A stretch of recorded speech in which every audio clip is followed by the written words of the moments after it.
हाँ जी, नमस्कार, स्वागत और अभिनंदन आप सभी का। आशा उम्मीद है आप सब मस्त हैं और अपनी तैयारी में व्यस्त हैं।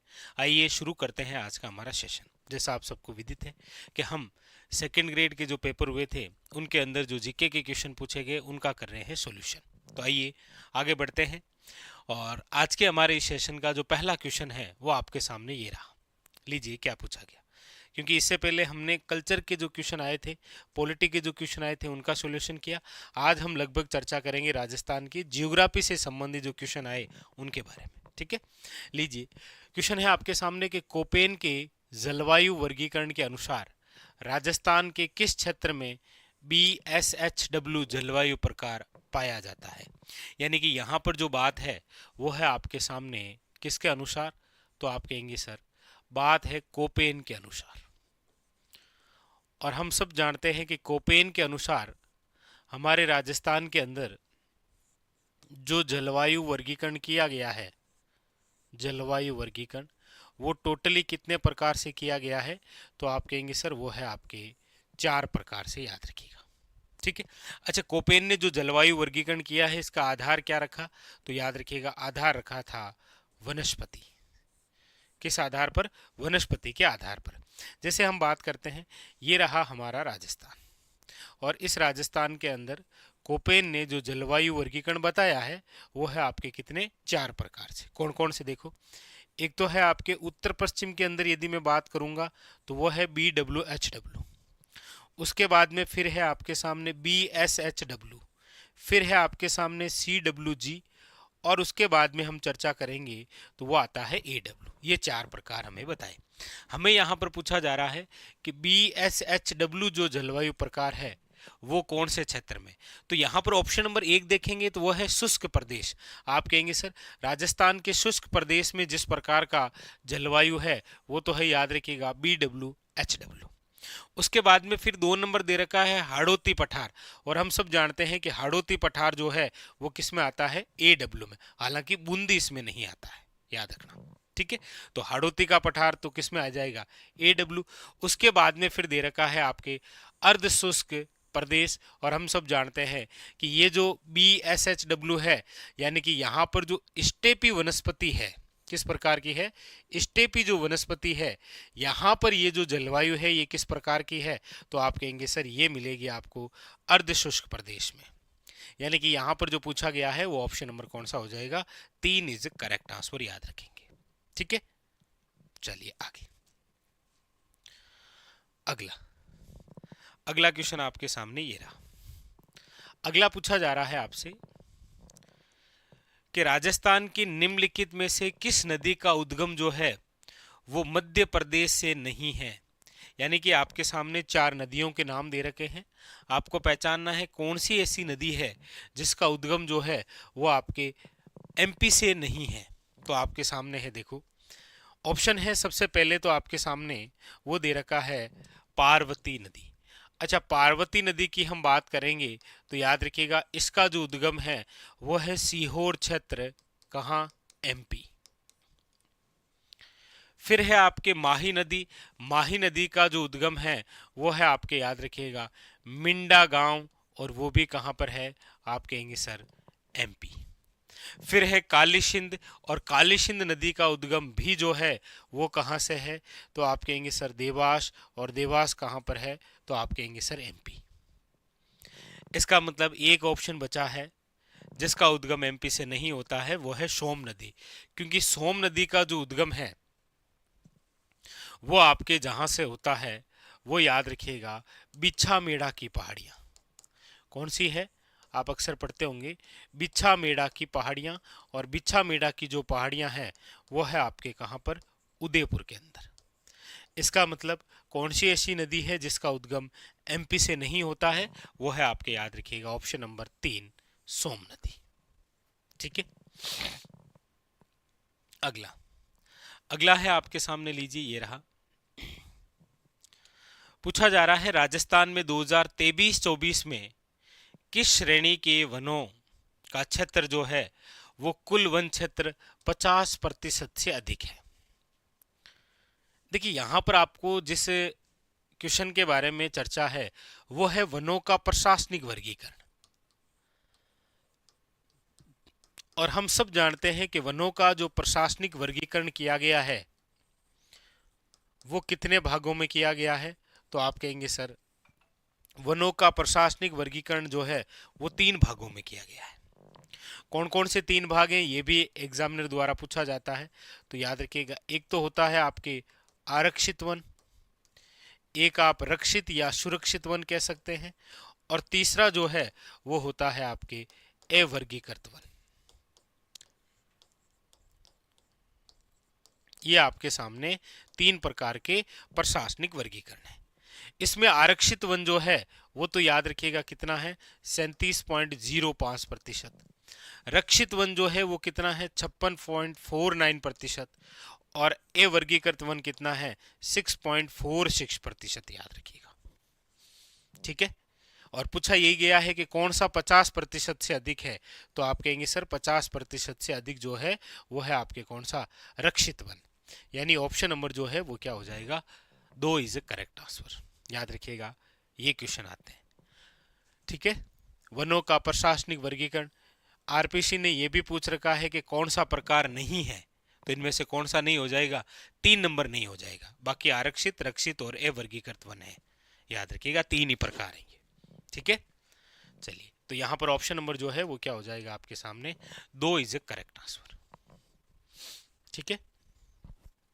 आगे अगला अगला है आपके सामने, लीजिए।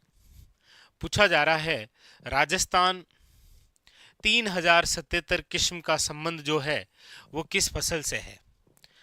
अक्सर क्या होता है कि फसलों की जो किस्में होती है ना, उससे रिलेटेड क्वेश्चन जरूर आता है। और देखिए आपको दोनों प्रकार से, एक तो जो स्टैटिक्स किस्में हैं वो याद रखनी है, मतलब जो प्राचीन समय से चली आ रही है, और एक क्या होता है कि किसी न किसी संस्था द्वारा जब कोई नई किस्म विकसित की जाती है तो वो जरूर पूछी जाती है। राजस्थान है आपके 3077 जो है ये किसकी किस्म है, तो याद रखिएगा गेहूं की। बाकी इसके अलावा जो सदाबहार है वो तो ही आपके कौन सी, जैसे सोनालिका है, सोना कल्याण है,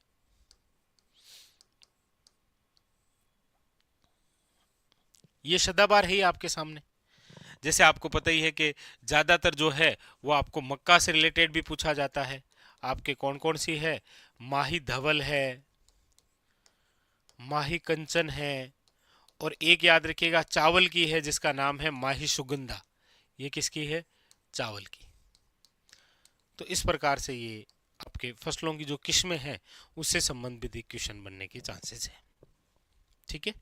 आगे अगला क्वेश्चन, अगला है राजस्थान में गोवंश की कौन सी नस्ल जो है वो सिंधी एवं शाहीमाल का मिश्र नस्ल है। राठी है, मालवी है, गिर है या सांचोरी है। देखिए हमारे राजस्थान के संदर्भ में हम मूलतः वो राजस्थान की ही मानते हैं। सिंधी प्लस शाहीवाल का जो मिक्सचर है, वो जो नस्ल है वो है आपके, याद रखिएगा, राठी। कौन सी नस्ल है, याद रखिएगा, राठी नस्ल। राठी हमारे राजस्थान के जिस भूभाग में है वो है, याद रखिएगा, उत्तर पश्चिमी क्षेत्र के अंदर। उत्तर पश्चिमी क्षेत्र के अंदर दूध देने के लिए उपयोगी है, इसीलिए हम पढ़ते हैं कि राठी गाय को राजस्थान की क्या बोलते हैं, कामधेनु। याद रखिएगा।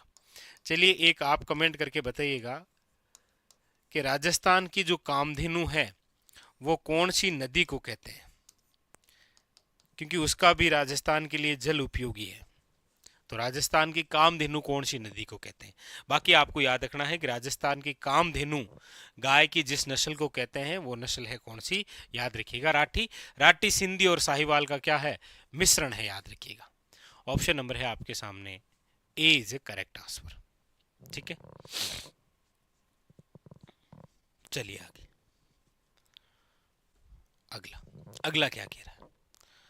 अगला है आपके सामने, निम्नलिखित में से कौन सा एक दक्षिणी अरावली का शिखर है। यानी कि इनमें से कौन सा जो है वो दक्षिणी अरावली का शिखर है। अब आपके सामने देखो, एक दे रखा है भेरांच। भेरांच आपके कहां पर है, अलवर के अंदर। भानगढ़ दे रखा है, ये भी कहां पर है, अलवर के अंदर। तारागढ़ दे रखा है, ये कहां पर है, तो आप कहेंगे सर अजमेर में। शायरा जो है ये आपके कहाँ पर है, याद रखिएगा उदयपुर के अंदर। कहाँ पर है, उदयपुर में। अब देख लीजिए यहाँ पर सारी बातें कि ये जो बहरांच और अलवर है ये तो याद रखिएगा उत्तरी अरावली का हिस्सा है। किसका हिस्सा है, याद रखिएगा उत्तरी अरावली का। ये भी कई बार आता है।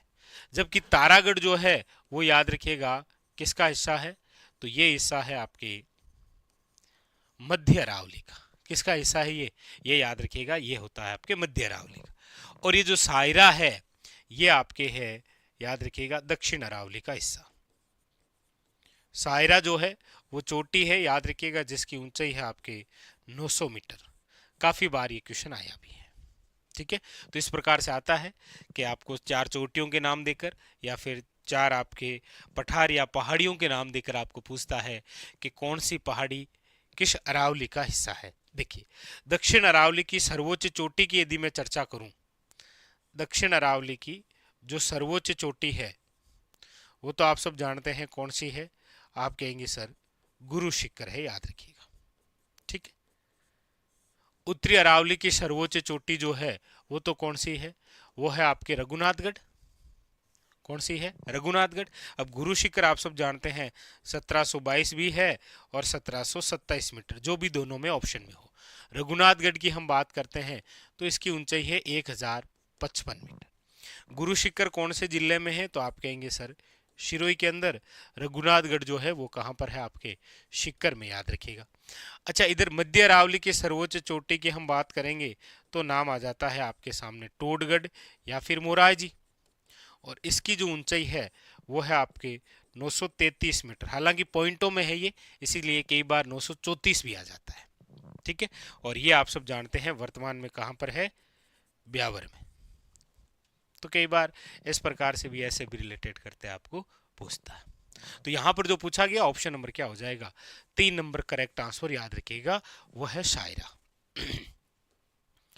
अगला अगला है आपके सामने, लीजिए। पूछा जा रहा है कि जनगणना 2011 के अनुसार राजस्थान के निम्नलिखित में से किस जिले में साक्षरता दर जो है वो आपके 55% से कम थी। साक्षरता की बात हो रही है यहां पर। देखिए,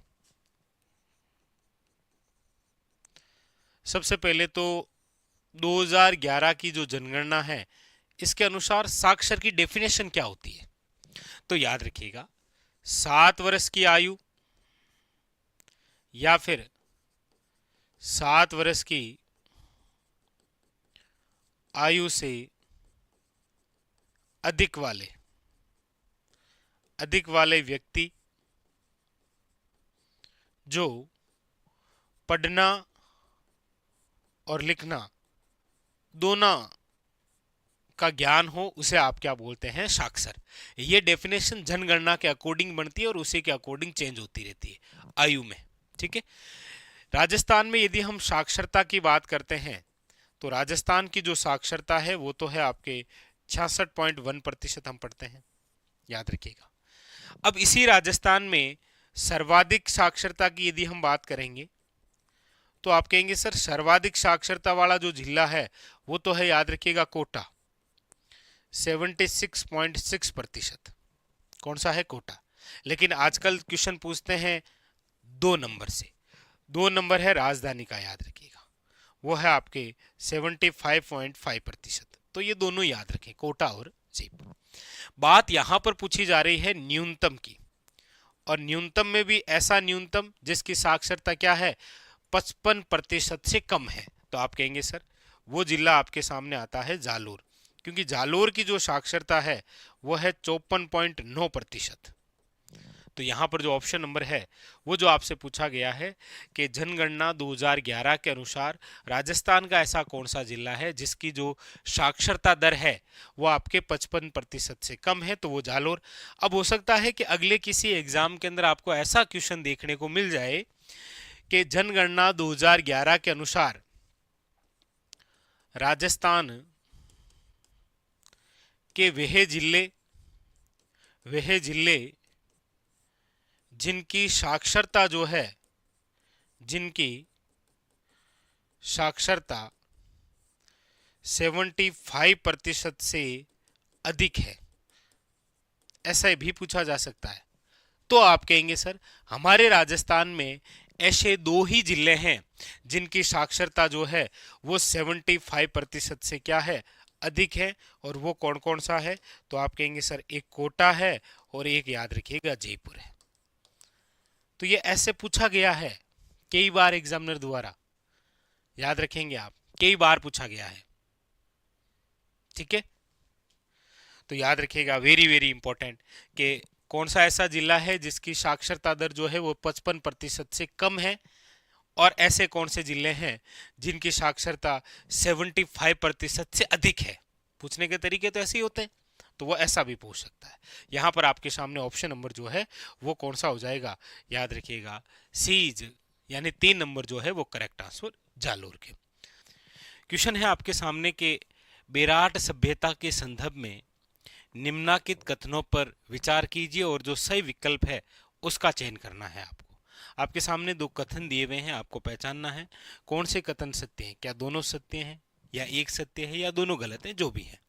लीजिए यहाँ पर जो चर्चा है वो किसके बारे में हो रही है? चर्चा जो है वो है आपके बेराट सभ्यता। देखिए बढ़िया, आप तब तक आंसर दीजिए, तब तक देखिए थोड़ी सी सामान्य बात कर लेते हैं, क्योंकि राजस्थान का जीके जो 41 जिलों के अनुसार है उसके अकॉर्डिंग एक दो विशेष बात। देखिए बेराट जो सभ्यता है, हम पढ़ते थे कि ये कौन से जिले के अंदर है, जयपुर में, लेकिन वर्तमान के अंदर ये कौन से जिले में आ जाएगा? तो याद रखिएगा ये हो जाएगा आपके कोटपूतली बहरोड।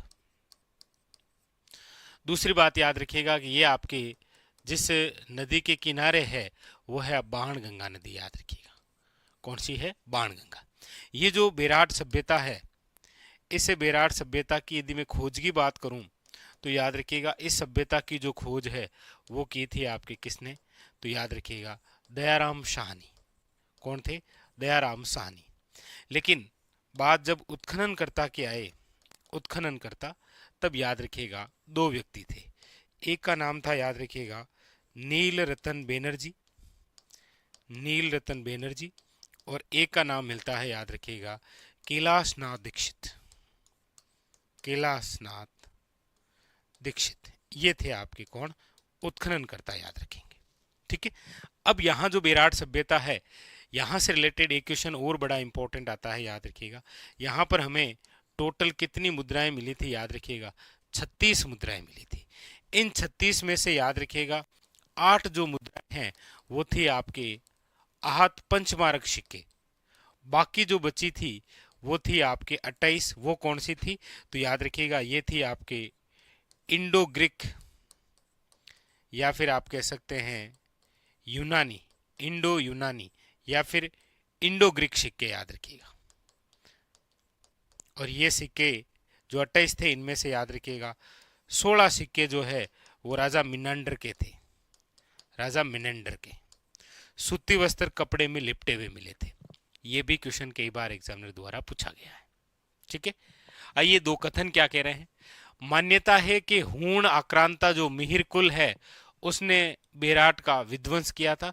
आप कहेंगे बिल्कुल सही बात है सर, हम पढ़ते हैं कि बेराट के अंदर जो है वो बौद्ध मठ, आपके बौद्ध विहार या बौद्ध स्तूप हुआ करते थे, उनको नष्ट करने का कार्य हूण जो आक्रांता है मिहिर कुल ने किया था। ये बात बिल्कुल सही है। फिर है कि चीनी यात्री जो आपके सामने हैं, युआन च्वांग ने भी अपनी यात्रा में बेराट का उल्लेख किया था। युआन च्वांग ने भी अपनी यात्रा वृत्तांत में बेराट का उल्लेख किया है। आप कहेंगे बिल्कुल सर ये भी सही है। यदि आप नहीं पहचान पाए तो युआन च्वांग जो है वो आप एक नाम पढ़ते हैं ना, हैंगशुआंग, इसी का ही अन्य नाम है। तो हैंगशांग आप सब जानते हैं कि इनकी जो यात्रा वृत्तांत थी, यानी कि इनकी जो पुस्तक है उसका नाम है शी यूं की, उसके अंदर भी किसका उल्लेख है? याद रखिएगा बेराट का। और बेराट का आपको नाम भी मिलता है पोरलियोतोली।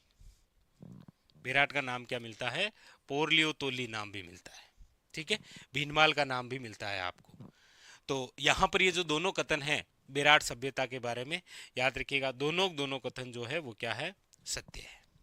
ठीक है, तो सभ्यताओं से रिलेटेड आपके सामने इस प्रकार से दो कथन बन सकते हैं, बेराट से भी, कालीबंगा से भी, आहड़ से भी, बेराथल से भी और आपके गणेश्वर से भी। ठीक है, देखिए बालाथल सब। अगला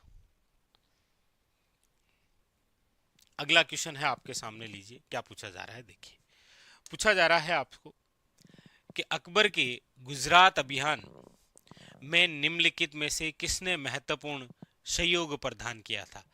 अकबर का जो गुजरात अभियान है 1573, इसके अंदर किस शासक ने महत्वपूर्ण सहयोग प्रदान किया था। इसीलिए आप पढ़ते भी हैं कि अकबर द्वारा हमारे राजपुताने के ऐसे कौन से शासक थे या ऐसे कौन से व्यक्ति थे जिनको जूनागढ़ क्षेत्र दिया था। कौन सा? जूनागढ़ क्षेत्र। और ये जूनागढ़ क्षेत्र कौन सा है? याद रखिएगा, ये गुजरात वालों की बात हो रही है, ना कि राजस्थान वाला। क्योंकि राजस्थान वाला जो जूनागढ़ है वो तो आप सब जानते ही हैं किसके पास में था, राय सिंह के पास में। लेकिन अकबर द्वारा ये गुजरात का जूनागढ़ क्षेत्र भी किसे दिया गया था?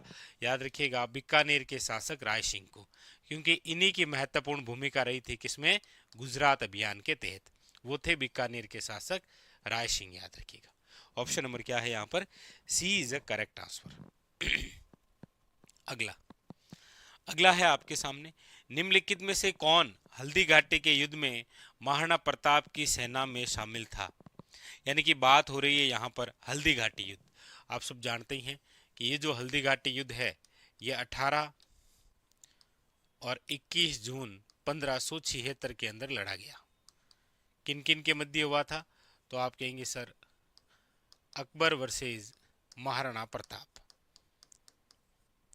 आपको पूछा जा रहा है कि इस युद्ध के अंदर यहाँ जो ऑप्शन दिए हुए हैं इनमें कौन महाराणा प्रताप की सेना में शामिल था। अब आप इसका आंसर जो है वो ऑप्शन के अकॉर्डिंग भी निकाल सकते हैं, क्योंकि देखिए मान सिंह जो है वो तो आप सब जानते हैं कि हल्दी घाटी का प्रधान सेनापति था और अकबर की तरफ से यही तो था, तो ये तो है नहीं। जगन्नाथ कछावा भी मुगलों की ओर से ही था, 32 खम्भों की छतरी जिसकी बनी हुई है वो वही है। और सैयद हासिम बहरा जो है ये आपके मुगलों की जो हरावल सेना थी उसके अंदर था। तो ऑप्शन बचा है कौन सा? सालीवान। याद रखिएगा, ये जो सालीवान है ये ग्वालियर के जो रामशाह तंवर है ना उनके पुत्र हैं।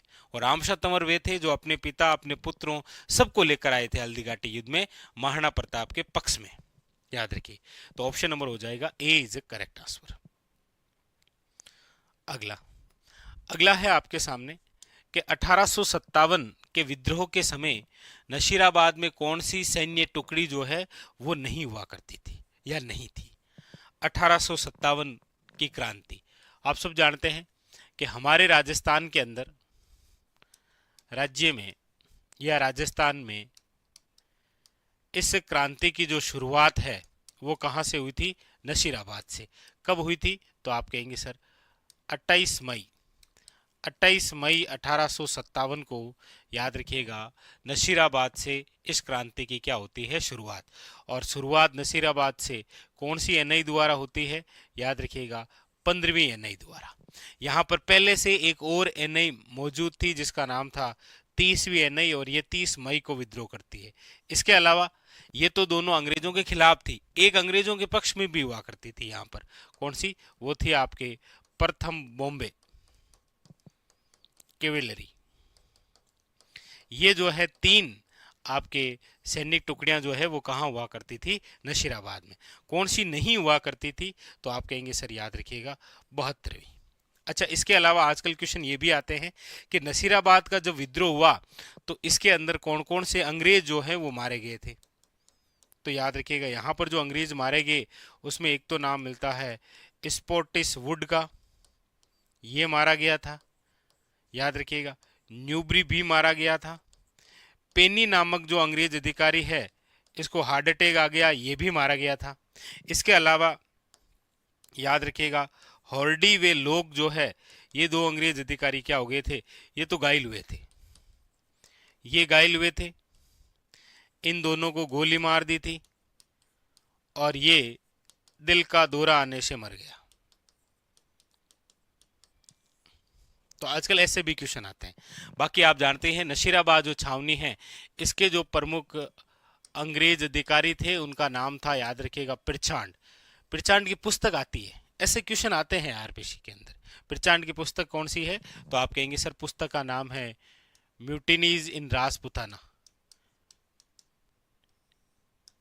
म्यूटिनीज इन राजपुताना नामक जो पुस्तक है उसके लेखक कौन है? याद रखिएगा, मेजर प्रचंड। तो यहां पर जो पूछा गया ऑप्शन नंबर क्या हो जाएगा? याद रखिएगा 4 जो है वो आ जाएगा आपके सामने करेक्ट आंसर। ठीक है। पूछा जा रहा है कि 1298 ईस्वी में जालोर के निकट काहनड़ देव ने किन सेना नायकों के अधीन खिलजी सेना को बुरी तरह परास्त किया था? यानी कि 1298 की बात है और आपने पढ़ भी रखा है, सुन भी रखा है कि कानड़ देव के 2 सेनापति थे, जेता और देवड़ा। उन्होंने अलाउद्दीन खिलजी की जो सेना है उसको बुरी तरह परास्त किया था, लेकिन कौन से सेनापतियों के अधीन? तो उस समय आप सब जानते ही हैं अलाउद्दीन खिलजी के जो सेनापति हैं वो कौन थे? आप कहेंगे सर एक का नाम है उल्लुग खां, एक का नाम है कौन सा? नुसरत खां। याद रखिएगा ऑप्शन नंबर है आपके सामने 3 इज ए करेक्ट आंसर। ठीक है।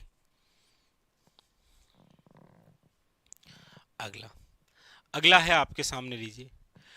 जयपुर के अंदर प्रजामंडल प्रोग्रेसिव पार्टी जो है 1940 संस्थापक कौन थे? देखिए जयपुर के अंदर एक तो आपके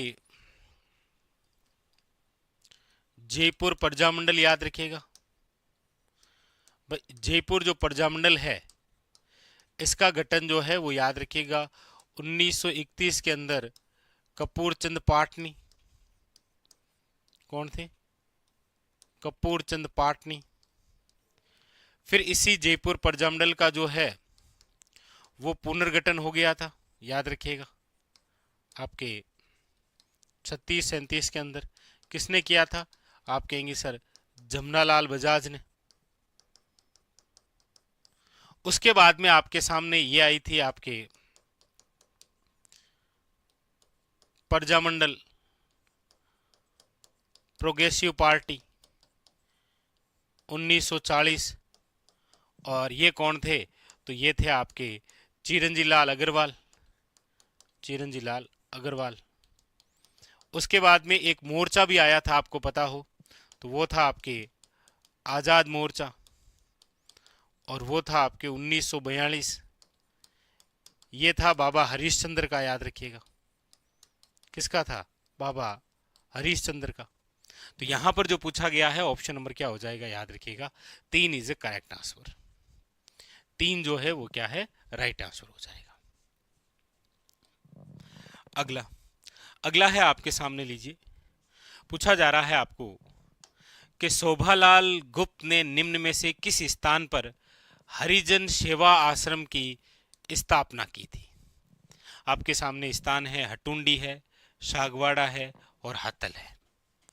हरिजन सेवा आश्रम जिसका उद्देश्य था भील समाज का उत्थान का कार्य करना, और ये यहां पर किस स्थान पर है? सागवाड़ा। सागवाड़ा कहां पर है? तो याद रखिएगा डूंगरपुर के अंदर है। कहां पर है? डूंगरपुर के अंदर। ऑप्शन नंबर जो है वो हो जाएगा आपके सामने 2।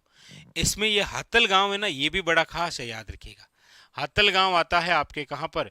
सिरोही जिले के अंदर है, और ये जन्मस्थली है किसकी?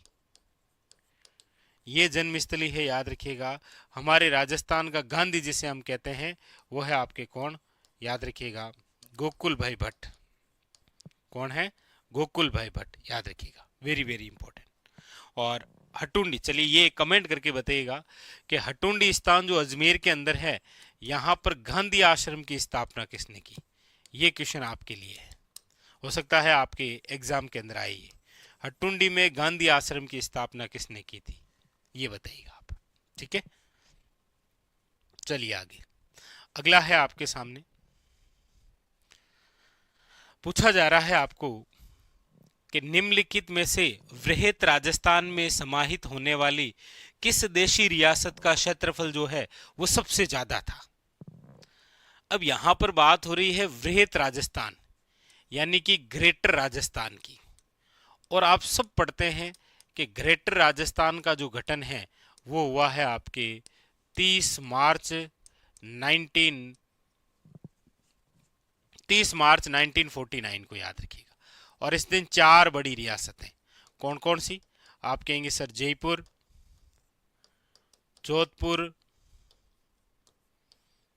जैसलमेर और याद रखिएगा बीकानेर। ये 4 बड़ी रियासतें मिली थी। अब यहां पर आपको पूछा जा रहा है कि वृहत राजस्थान में समाहित होने वाली किस देशी रियासत का क्षेत्रफल सबसे ज्यादा था? यदि ऑप्शनों के अंदर ये 4 आते तो नो डाउट इनमें से जो हम राइट आंसर करते वो कौन सा था? जोधपुर। लेकिन इनके अंदर यानी इन चारों के अंदर जो सबसे बड़ी रियासत है क्षेत्रफल के आधार पर वो है आपके कौन सी? याद रखिएगा बांसवाड़ा। यानी कि ऑप्शन नंबर जो है वो क्या हो जाएगा? 3 इज ए करेक्ट आंसर। ठीक है, बाकी इनमें से ऑप्शन होता तो हम करते जोधपुर यानी कि मारवाड़ रियासत। आगे अगला लीजिए। अगला है आपके सामने, ठीक है, देखिए क्या कह रहा है कि पाबूजी के बारे में निम्नलिखित में से कौन से कथन सही हैं? यहां पर कुछ कथन दे रखे हैं, आपको पहचानना है कौन सा सही है। देखिए यह है कि पाबूजी के पास कालमी नाम की घोड़ी है। आप कहेंगे सर पाबूजी के पास जो है वो बिल्कुल आप सही पढ़ते हैं कि केसर कालवी नामक जो है वो क्या है? घोड़ी है। केसर कालवी नामक क्या है? घोड़ी है। फिर दूसरी बात है कि पाबूजी का जो विवाह है वो पुंगल की भाटी राजकुमारी के साथ हुआ। आप कहेंगे नहीं सर, पाबूजी का जो विवाह है वो अमरकोट के एक राजा हैं जिनका नाम है सूरजमल सोडा। और ये जो सूरजमल सोडा है, इस सूरजमल सोडा की जो पुत्री है जिसका नाम है फुल्लमदे, उससे हुआ था, फुल्लमदे से हुआ था। और शी है कि उन्होंने देवल चारणी के गायों की रक्षा की थी। आप कहेंगे बिल्कुल सही बात है। तो यहां पर एक तो आप देखेंगे कि विवाह से संबंधित जो बात है वो गलत है, और एक बाबूजी के पास कालमी नाम की घोड़ी थी, हालांकि घोड़ी का नाम था केशर कालवी। यदि हम एक को भी यहां गलत देखेंगे तो फिर केवल सी होगा, और सी यहां कहीं है नहीं। इसका मतलब आरपीसी ने ये सही माना है कि बाबूजी के पास कालमी नाम की घोड़ी थी, जबकि नाम केशर कालवी है, याद रखिएगा। और सी यहां सही है, तो ए और सी सही है, मतलब 3 नंबर जो है वो करेक्ट आंसर हो जाएगा। ठीक है, कई बार हमें वो दूसरा पहलू भी देखना पड़ता है। आगे आगे है आपके सामने, लीजिए क्वेश्चन है निम्नलिखित में से किसने 1919 के अमृतसर कांग्रेस अधिवेशन में बिजोलिया किसान आंदोलन संबंधी प्रस्ताव रखा था? यानी कि इनमें से ऐसे कौन से व्यक्ति हैं जिन्होंने 1919 के अमृतसर कांग्रेस अधिवेशन में बिजोलिया किसान आंदोलन संबंधी क्या रखा था? प्रस्ताव रखा था। बिजोलिया किसान आंदोलन कौन नहीं जानता? 1897 से शुरू हुआ था और 1941 तक चला था। ये वे किसान आंदोलन है जो कि 44 वर्षों तक चला, लेकिन खास बात है कि किसी प्रकार की हिंसा नहीं हुई थी। इसीलिए पूछा भी जाता है कि सबसे लंबे समय तक चलने वाला अहिंसात्मक किसान आंदोलन कौन सा था? बिजोलिया किसान आंदोलन। इससे एक क्वेश्चन ये भी आता है कि कितने चरणों में चलाया गया था ये? तो याद रखिएगा 3 चरणों के अंदर चलाया गया। पहला चरण जो है वो चलाया था, आपके याद रखिएगा, साधु सीताराम दास, जो कि बिजोलिया किसान आंदोलन के जनक हैं, क्योंकि इनकी जन्मस्थली है कौन सी? याद रखिएगा बिजोलिया। ऐसे क्वेश्चन भी आते हैं। साधु सीताराम दास की जन्मस्थली कौन सी है? बिजोलिया। दूसरा चरण आप सब जानते हैं, चलाने वाले कौन है? विजय सिंह पथिक जी हैं। और तीसरा जो है वो हाथ में लिया था हरिभव उपाध्याय। लेकिन हरिभव उपाध्याय के साथ जो है वो रामनारायण चौधरी भी शामिल थे, याद रखिएगा, माणिक्यलाल वर्मा भी शामिल थे और जमनालाल बजाज भी थे। ये तीनों इनके साथ में भी थे। ठीक है, तो बिजोलिया किसान आंदोलन से रिलेटेड आपके सामने पूछा गया कि निम्नलिखित में से किसने 1919 के अमृतसर कांग्रेस अधिवेशन में बिजोलिया किसान आंदोलन संबंधी प्रस्ताव रखा था? लोकमान्य बाल गंगाधर तिलक नहीं, याद रखिएगा। ऑप्शन नंबर जो है वो क्या हो जाएगा, ए इज ए करेक्ट आंसर। देखिए पूछा जा रहा है आपको, बदलता हुआ पैटर्न यही है कि नीचे दो कथन दिए गए हैं, एक अभिकथन है ए के रूप में और दूसरा उसका कारण है रीजन आर के रूप में। आपको ये बताना है उपयुक्त कथनों के आलोक में कि नीचे दिए गए विकल्पों में से सबसे उपयुक्त उत्तर जो है वो कौन सा है। यानी कि आपके सामने देखिए, एक तो अभिकथन ए दे रखा है और एक इसी का कारण दे रखा है। आपको ये पूछा जा रहा है कि आपको ये बताना है कि कौन सा सही है, क्या अभिकथन और कारण दोनों सही हैं, और दोनों सही हैं तो क्या ये व्याख्या कर रहे हैं, और यदि एक भी गलत हुआ तो फिर ये व्याख्या नहीं करेंगे। ठीक है, चलिए देखिए पहला क्या कह रहा है। अभिकथन ए क्या कह रहा है कि होली के अवसर पर राजस्थान के प्रचलित लोक मनोरंजन के विविध रूपों में रम्मत का एक विशेष महत्व है। आप कहेंगे सर यहाँ पर जो अभिकथन ए दे रखा है वो तो बिल्कुल सही है, कहीं कोई दिक्कत है नहीं। यहाँ पर बात किसकी हो रही है, रम्मत की। रम्मत जो लोकनाट्य है वो हम सब पढ़ते हैं कि हमारे राजस्थान के पश्चिमी भाग में होता है ये। लेकिन इसकी एक खास बात है रम्मत की, कौन सी। यदि आपको पूछा जाए कि रम्मत की जो है शुरुआत, रम्मत का जो उद्भव है वो तो कहाँ से हुआ है, तो आप कहेंगे सर रम्मत की जो शुरुआत या जो उद्भव हुआ है वो हुआ है, आपके याद रखिएगा, जैसलमेर से। लेकिन आपको पूछ लिया जाए कि वर्तमान के अंदर रम्मत जो है वो कहाँ की प्रसिद्ध है, तो फिर आप याद रखिएगा बीकानेर की। अच्छा, बीकानेर में भी याद रखिएगा पाटा संस्कृति की जो रम्मत है वो प्रसिद्ध है। ठीक है, ये भी वन लाइनर के तौर पर कई बार क्वेश्चन पूछ लिए जाते हैं। तो यहाँ पर अभिकथन जो ए है वो तो बिल्कुल सही है, कहीं कोई दिक्कत नहीं है, याद रखेंगे। अच्छा, दूसरा है कारण आर। आर क्या कह रहा है कि फूलजी भट्ट, गोपी कृष्ण भट्ट और वासुदेव भट्ट ने रम्मत परंपरा को जीवित रखा है। आप कहेंगे सर फूलजी भट्ट, गोपी कृष्ण भट्ट और वासुदेव भट्ट, ये तीनों तीनों जो व्यक्ति हैं वो रम्मत के कलाकार नहीं हैं, ये तमाशा के कलाकार हैं। किसके कलाकार हैं, याद रखिएगा तमाशा के कलाकार हैं। रम्मत की तो बात होती है तो याद रखिएगा इनके जो प्रवर्तक हैं, रम्मत के जो प्रवर्तक हैं वो कौन थे, याद रखिएगा तेज कवि। और तेज कवि की एक पुस्तक जरूर याद रखिएगा, क्या नाम है उसका, याद रखिएगा स्वतंत्र बावनी। और तेज कवि द्वारा अपनी जो पुस्तक है स्वतंत्र बावनी, ये किसे भेंट की गई थी, याद रखिएगा गांधी जी को। तो यहाँ पर आप कहेंगे सर आर जो है वो तो गलत है, इसका मतलब ऑप्शन नंबर तो क्या कह रहा है, ए और आर दोनों सही हैं। आप कहेंगे नहीं सर, ए और आर दोनों सही हैं। आप कहेंगे नहीं सर, ए सही है लेकिन आर जो है वो सही नहीं है। आप कहेंगे बिल्कुल सर, ऑप्शन नंबर क्या है, सी इज द करेक्ट आंसर, याद रखेंगे। ठीक है, आगे अगला क्वेश्चन क्या कह रहा है देखिएगा। अगला है, आपसे पूछा जा रहा है किस वर्ष राजस्थान साहित्य अकादमी स्थापित हुई। बात है यहाँ पर राजस्थान साहित्य अकादमी।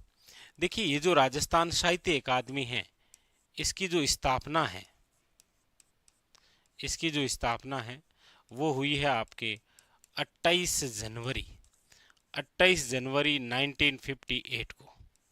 कहाँ पर हुई है, याद रखिएगा उदयपुर। दो बातें और भी याद रखिएगा इसकी, कि ये जो साहित्य अकादमी है, याद रखिएगा इससे एक मासिक पत्रिका निकलती है जिसका नाम है मधुमती। क्या नाम है, मधुमती। और इसी अकादमी द्वारा एक पुरस्कार दिया जाता है जिसका नाम है, याद रखिएगा मीरा पुरस्कार। और हमारे राजस्थान में साहित्य की दृष्टि से सबसे बड़ा पुरस्कार भी यही है, कौन सा, याद रखिएगा मीरा पुरस्कार। तो ये चार बातें जरूर याद रखिएगा इस अकादमी की, कि राजस्थान साहित्य जो अकादमी है इसकी स्थापना कब हुई है, कहाँ हुई है, कौन सी मासिक पत्रिका है और पुरस्कार कौन सा है। तो यहाँ पर जो ऑप्शन नंबर है वो हो जाएगा आपके सामने, याद रखिएगा D is a correct answer. ठीक है, अगला लीजिए, अगला क्या कह रहा है, दिख जाएगा क्या क्वेश्चन। अब क्या है, बदलता हुआ पैटर्न आपके सामने क्वेश्चन जो है वो कुछ इस प्रकार ही रखता है। ठीक है, चलिए जो हमारे काम के ऑप्शन है वहां तक रख लेते हैं, ये दिख रहा है आराम से ना। ठीक है, देखो प्रश्न क्या कह रहा है। प्रश्न कह रहा है कि नीचे वही दो कथन दिए गए हैं, एक अभिकथन ए है और एक इसका कारण आर है। आपको बताना है कि कौन सा ऑप्शन सही है, यानी ए सही है, आर सही है, व्याख्या करते हैं नहीं करते हैं, जो भी है। अभिकथन ए क्या कह रहा है कि भरतपुर के निकट क्षेत्रों में उनकी बोली पर जो है वो ब्रज भाषा का प्रभाव देखा जा सकता है। यानी कि आप देखेंगे कि भरतपुर का जो एरिया है, भरतपुर का जो निकटवर्ती क्षेत्र है, वहां पर आप देखेंगे कि कौन सी ब्रज भाषा का प्रभाव दिखाई देता है। इसमें कोई दिक्कत है नहीं, क्योंकि हम सब जानते हैं कि भरतपुर, धौलपुर, यहाँ पर जो है किस भाषा का प्रभाव है, ब्रज भाषा का प्रभाव है यूपी के कारण। तो ये बात तो सही है, कोई दिक्कत है नहीं। कारण क्या है, आर क्या कह रहा है कि अलवर का जो क्षेत्र है और भरतपुर का जो कुछ भाग है वो मेवात के नाम से जाना जाता है और यहाँ पर मेवाती बोली जाती है। यानी कि हमारे राजस्थान का जो मेवात एरिया है, अक्सर हम पढ़ते हैं कि राजस्थान में मेवात क्षेत्र कहाँ है, तो हम कहते हैं अलवर और भरतपुर के अंदर। और यहाँ पर ये बात जो है बिल्कुल सही है, यहीं पर आपके मेवाती है, मतलब आर जो है वो भी सही है। लेकिन आप ऑप्शन देखिए, पहला क्या कह रहा है कि ए और आर दोनों सही हैं और आर ए की सही व्याख्या करता है। दूसरा है ए और आर दोनों सही हैं लेकिन आर ए की सही व्याख्या नहीं करता है। आप कहेंगे सर बातें दोनों ही सही हैं, अभिकथन भी सही कह रहा है, आर भी सही कह रहा है, लेकिन ये इसकी व्याख्या नहीं कर रहा है, क्योंकि यहाँ पर तो मेवाती की बात चल रही है और यहाँ पर बात किसकी चल रही है, ब्रज भाषा की चल रही है। ये इसकी व्याख्या नहीं करता है। इसका मतलब यह है कि यहाँ पर ऑप्शन नंबर जो है वो B is a correct answer है। ए और आर दोनों सही हैं लेकिन आर ए की व्याख्या नहीं करता है। अगला क्या कह रहा है, हाँ लीजिए अगला क्वेश्चन देखिए। अगला क्वेश्चन है आपके सामने कि निम्नलिखित में से पश्चिमी बोलियों का चयन करें। अब यहाँ पर आपके सामने पश्चिमी बोलियां पूछी गई है राजस्थान के संदर्भ में कि पश्चिमी राजस्थानी बोलियों का चयन करिए। आपके सामने 5 बोलियां हैं, मारवाड़ी है, मेवाड़ी है, वागड़ी है, हाड़ौती है और मेवाती है। ठीक है, अब इनको आपको पश्चिमी राजस्थानी बोलियां बतानी है कौन कौन सी है। देखिए ये तो रहा आपके सामने मैप। यहां पर जो पांचों हैं वो मैं यहां ऑप्शन में रख देता हूं, कोई दिक्कत है नहीं। देखो मारवाड़ी यहां पर है, ठीक है। मेवाड़ी की बात करेंगे तो वो मारवाड़ी की ही उपबोली है, यहीं पर है। वागड़ी की बात करेंगे तो वागड़ी भी इधर है। इधर बात करेंगे हाड़ौती की तो हाड़ौती इधर है। और एक कौन सी दे रखी है, मेवाती। अब यहां पर एक बात तो क्लियर है कि हाड़ौती जो है वो तो आपके कौन से में है, आप कहेंगे सर पश्चिम में नहीं है। हाड़ौती जो है वो आप देखो ये दक्षिण एरिया है और ये कौन सा है, दक्षिण पूर्वी एरिया है। इसका मतलब ये है कि यहाँ जो हाड़ौती है वो तो नहीं होगा, यानी कि डी वाला ऑप्शन तो कतई नहीं होगा। ये लो, यानी सी भी नहीं होगा और बी भी नहीं होगा। अब बचे हैं ऑप्शन 2। अच्छा एक यहाँ पर आपके सामने दे रखा है कि मेवाती। अच्छा मेवाती से भी कंफर्म हो रहा है कि ये उत्तर और पूर्वी में है, लेकिन यहाँ पर पश्चिम की बात हो रही है। इसका मतलब ये है कि जिस ऑप्शन में ई है वो भी नहीं होगा, तो इस ई इसमें है ये भी नहीं होगा, ई इसमें है ये भी नहीं होगा, ई इसमें है ये भी नहीं होगा। तो यहाँ पर प्रश्न जो पूछा गया है उसके अकॉर्डिंग बचा केवल ऑप्शन ही एक ही है। तो अब आप देख लीजिए कौन कौन सी है। आप कहेंगे सर मारवाड़ी है, आप कहेंगे सर मेवाड़ी है, आप कहेंगे सर वागड़ी है। देखिए वागड़ी जो बोली है इसका एरिया है दक्षिण पश्चिमी राजस्थान, तो इस हिसाब से पश्चिमी आया। यहाँ पर मारवाड़ी बोली आप देखेंगे तो वो है भी कहाँ पर, पश्चिम के अंदर, और इसी मारवाड़ी की उपबोली है कौन सी, मेवाड़ी। तो यहाँ पर जो ऑप्शन नंबर है वो हो गया है डी इज करेक्ट आंसर। कई बार इस प्रकार से जब चीज़ें आपके सामने आए तो आप प्रयास करें कि इस प्रकार से मैप के माध्यम से आप इस प्रश्न का जो है वो आंसर निकालें, ठीक है। वरना ऐसे प्रश्न कंफ्यूज होकर हम गलत कर देते हैं, ठीक। ठीक है, ये भी आप थोड़ा सा ध्यान रखेंगे। ठीक है, आगे अगला लीजिए, अगला क्वेश्चन क्या कह रहा है। अगला क्वेश्चन कह रहा है आपके सामने कि निम्नलिखित प्रसिद्ध मंदिरों को पश्चिम से पूर्व के क्रम में व्यवस्थित करें। यानी यहाँ प्रसिद्ध मंदिर दे रखे हैं, आपको पश्चिम से पूर्व की ओर जो है वो इनका सही क्रम बताना है। ठीक है, क्रम बताएंगे तो देखो ये रहा राजस्थान, यहाँ पर आप देखेंगे क्या क्या दे रखा है। ब्रह्मा मंदिर पुष्कर, पुष्कर कहाँ है ब्रह्मा मंदिर? आप कहेंगे सर ब्रह्मा मंदिर पुष्कर जो है वो है अजमेर के अंदर। यहाँ भरथरी मंदिर है शरीस का, आप सब जानते हैं कि वो है अलवर के अंदर। गलता जी मंदिर जो है मंकी टेम्पल जिसे कहते हैं, गलता जी वो है आपके कहाँ पर? आप कहेंगे सर जयपुर में। और तनोट माता मंदिर जो है, तनोट कहाँ पर है? जैसलमेर में। इनका मतलब ये है कि मंदिर आपको पता है कौन कौन से जिलों में है, तो अब इन जिलों को ही दर्शाना है किस दिशा से किस दिशा की ओर।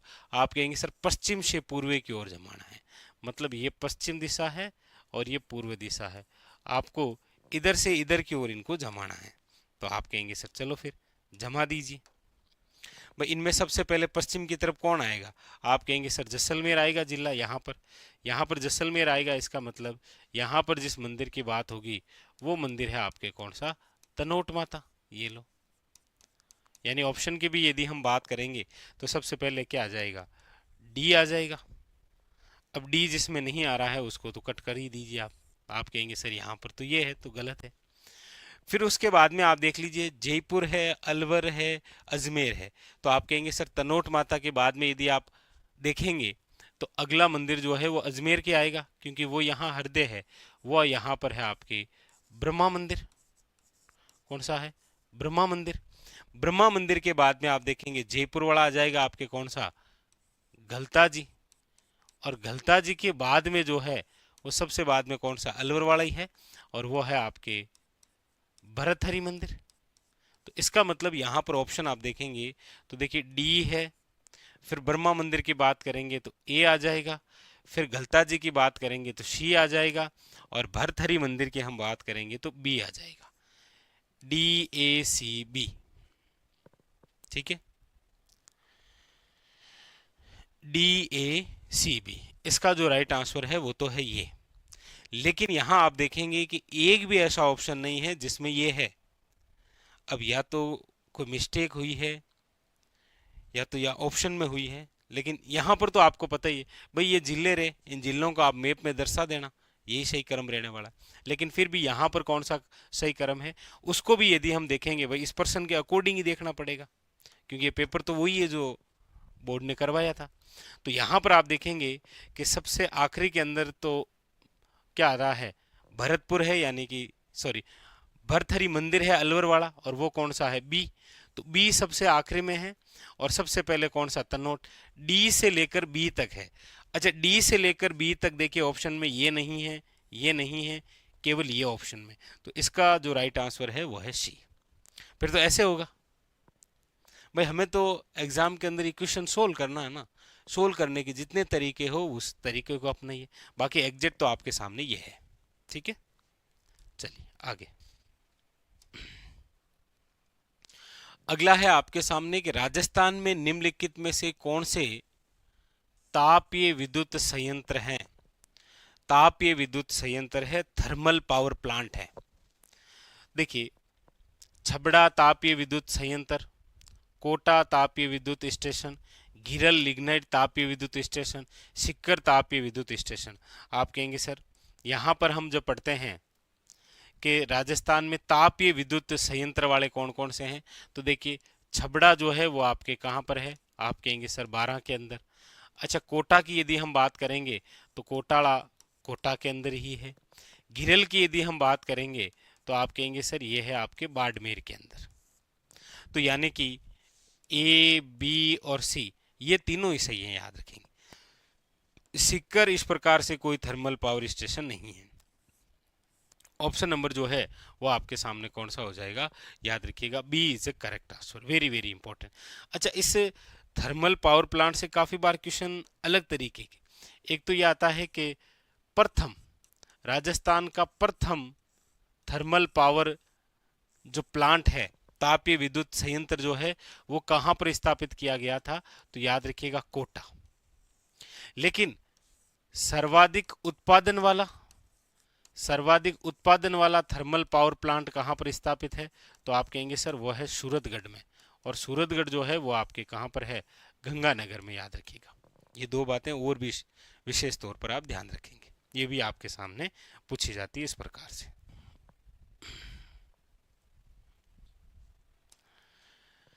अगला क्वेश्चन है कि राजस्थान के जिलावार प्राणी शुभंकरों के बारे में कौन सा कथन जो है वो सत्य नहीं है।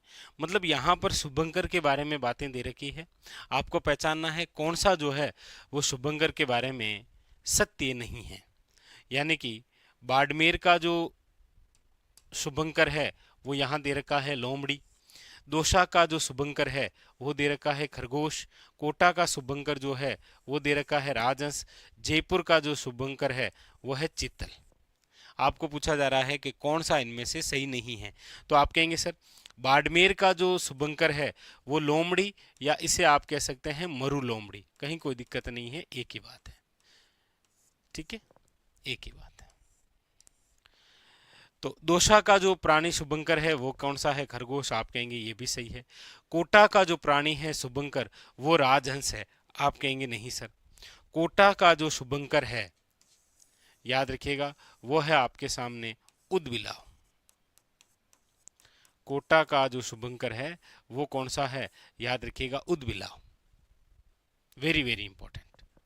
तो यहां पर यही पूछा गया कौन सा सत्य नहीं है, तो सत्य फिर सी नहीं है। डी क्या कह रहा है कि जयपुर का जो है वो कौन सा है, चित्तल है, आप कहेंगे सर ऑप्शन नंबर जो है वो यहां पर हो जाएगा आपके सामने, सी जो है वो आपके याद रखिएगा इनकरेक्ट है, सत्य नहीं है।